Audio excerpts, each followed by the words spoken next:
Robin Coleman coloca duas categorias para pensarmos os filmes de horror com negros nos Estados Unidos. Teria um filme de horror que possuía personagens negros e filmes de horror sobre negros que problematizaria questões raciais.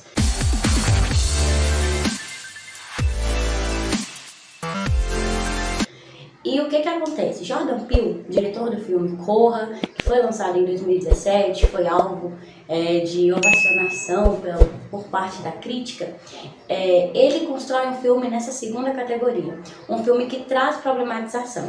E isso justifica o fato dele ter ficado irado ou chateado quando algumas pessoas disseram que o filme poderia ter um teor de comédia.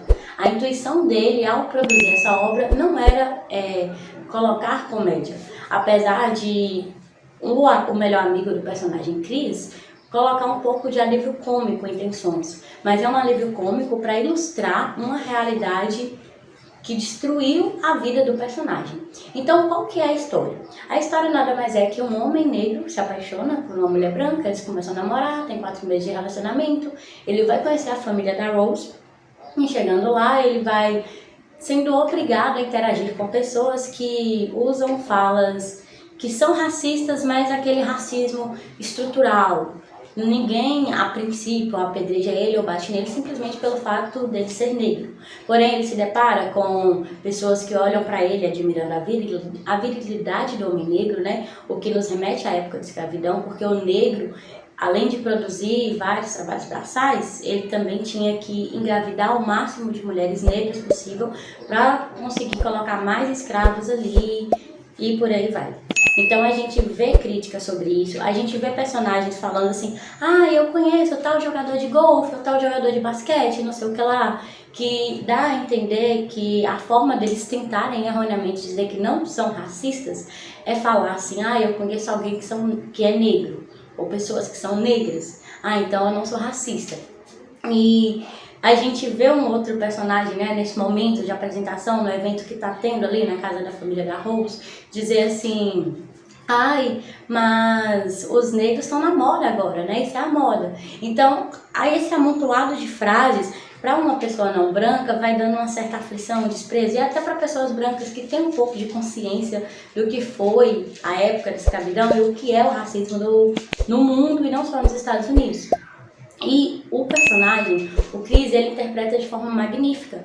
Por quê? Porque os olhares, a reação, o constrangimento, e mesmo com toda essa sensação desconfortável que ele transpassa por meio dos olhares, que ele faz nas cenas, a gente enxerga que ele já está adaptado com aquilo, então ele consegue responder e sair dessa situação constrangedora na medida que ele pode.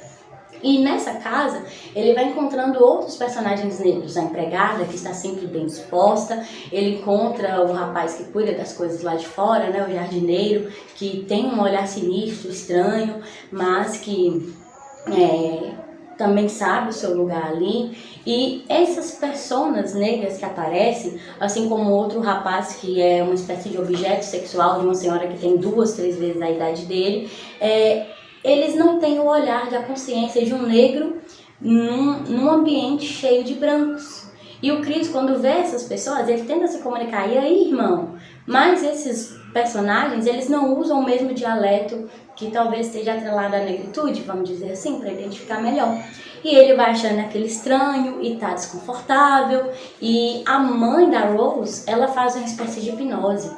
E de forma involuntária, ela submeteu o Chris a isso. Então ele acorda, acha que foi um som estranho, e depois ele descobre que de fato aquilo aconteceu. Então, assim, para fazer esse processo, ela toca no trauma dele de infância, que é o fato dele ter perdido a mãe, ter ficado assistindo TV e não ter saído para ajudá-lo. Que é uma coisa forte para o Chris, mas ele não estava querendo fumar nenhum cigarro. Então, assim, essa é a parte inicial do filme. Só que dá para tirar muitas coisas de tudo que acontece, até o momento do terror. Então esse vídeo, como vocês estão vendo, já teve spoiler. A partir de agora vai ter mais spoiler ainda, porque eu quero problematizar e discutir algumas partes com vocês. Por exemplo, no início, quando eles estão indo nesse processo de viagem, eles atropelam um cervo. A figura do cervo no filme, ela é muito simbólica, Por quê? Porque nas cenas iniciais, a namorada do Chris, a Rose, ela atropela um cervo e o Chris olha para aquilo com compaixão. Possivelmente porque remeteu ao acidente trágico que a mãe dele sofreu, em que ele ficou parado, estático e não conseguiu ajudar. Em seguida, vemos o pai da Rose, que alega não ser racista e diz que votaria no Obama uma terceira vez, talvez porque o Obama não favoreceu os negros tanto quanto deveria nos Estados Unidos, fica essas críticas por aí, circulando nas redes, e ele diz que não suporta os cervos, que o Chris fez um favor para o mundo, porque os cervos proliferam e aquilo incomodava. Depois, a gente vê novamente a figura do cervo, que é o momento que o Chris está preso na cadeira, sendo submetido àquela tortura psicológica, que é ali a fase 2, para ele passar pela cirurgia e ceder seu corpo para o carinha lá que é cervo. Então, nesse momento, o Chris está encurralado, assim como a imagem do cervo que está na frente dele. E é tão simbólico que o Chris e o cervo, ambos são as vítimas, ambos estão sendo encarcerados e na posição de submisso. E essa fala do pai, da Rose, pode ser associada a negros ao invés de cervos. O sentimento que ele teria por cervos, na verdade, era o sentimento que ele tinha por negros. Então, é muito poético para mim, quando no final, tanto o cervo, né, a figura do cervo, e o Chris, eles vão em direção, né? O Chris usa desse objeto, que a essa altura já é um objeto de decoração, um artigo de decoração, para matar o pai da Rose. Então vocês veem a simbologia. Ele odiava negro, cervo, e ele é morto por um homem segurando o chifre do cervo. Então, esse é um momento que dá catarse na gente, porque é como se o Chris ele estivesse estendendo a sua raiva e fazendo sua vingança, e seria uma morte desonrosa para aquele racista morrer dessa maneira. Outro momento importante de se discutir na história é o momento que o Chris sai com sua namorada e ele fala: "Você falou para os seus pais que eu sou negro?" E ela disse que não, como se não houvesse necessidade. Então a gente vê uma crítica, né? Relações interraciais nos Estados Unidos, por muito tempo, foi alvo de repressão, era uma coisa absurda. E mesmo nos dias atuais, a gente sabe que ainda existe muito preconceito lá. Casos ficam famosos, como o caso de Floyd, que a gente não pode deixar de lembrar nunca. Ainda que existam muitos outros casos que não ganharam tanta visibilidade, como esse, como o 5 do Central Park, dentre outros. Então, a partir disso, a gente pode entender o trauma histórico que o Peele ele tenta inserir nesse filme, e ele consegue com perfeição, porque no princípio, na época da escravidão, né, vamos dizer assim, o que ocorria? Acusavam os negros de serem bárbaros, né, os nativos africanos, de praticarem bruxaria e magia negra, de serem mais fortes e submetidos a trabalhos braçais, de terem um intelecto inferior. E tem teoria que a própria igreja utilizava para corroborar com essas falas racistas. Por exemplo, a maldição de Cã, que o filho amaldiçoado de Noé herdou aquela região e que por isso os negros tinham sim que ser escravizados, etc. e tal. Então, tudo isso constitui de certa forma um trauma histórico. E é o que a gente percebe quando o Chris ele fica receioso de os pais da moça, da namorada, o julgarem por ser um homem negro.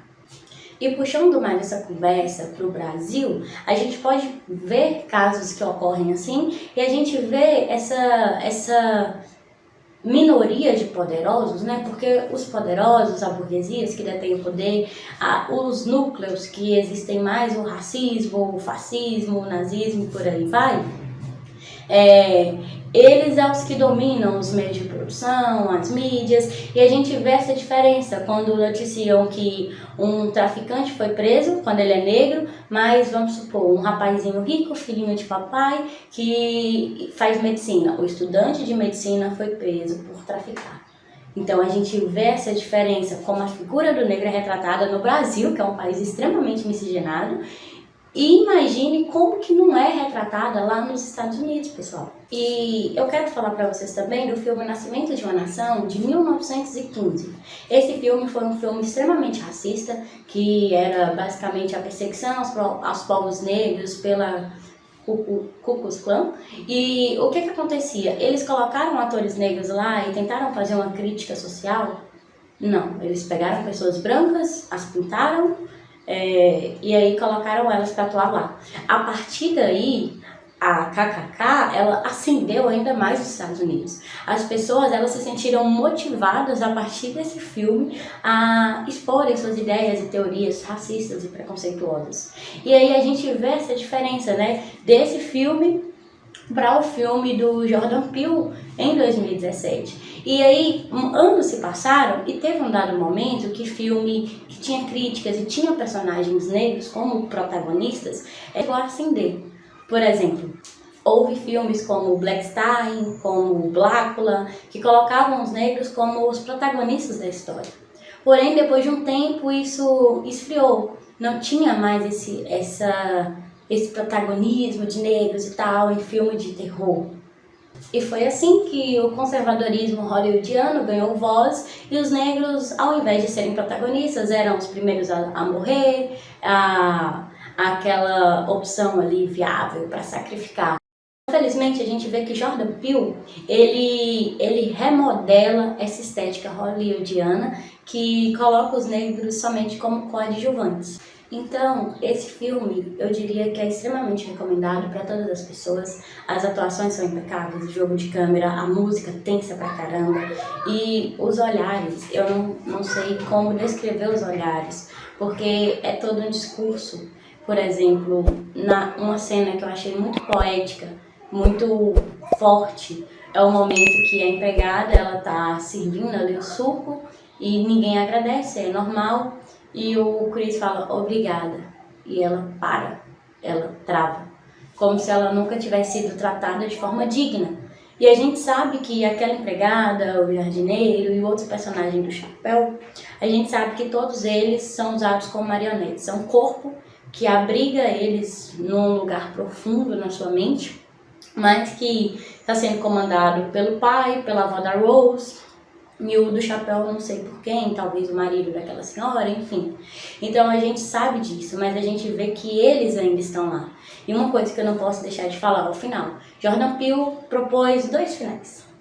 Um é o primeiro, né, que eu vou dizer assim, é o momento que chega a polícia, a Rose ela está com a espingarda que ela ia usar para se defender, mas acabou não conseguindo, amém. E quem chega é o amigo do Chris, não é a polícia. E eles saem daquela cena. E a outra parte que ele gravou, o outro final, era o que? Ele saía e quem estava ali era a polícia, não o amigo dele, e ele seria preso e o amigo dele até se propõe a ajudar, mas caramba, não tem jeito.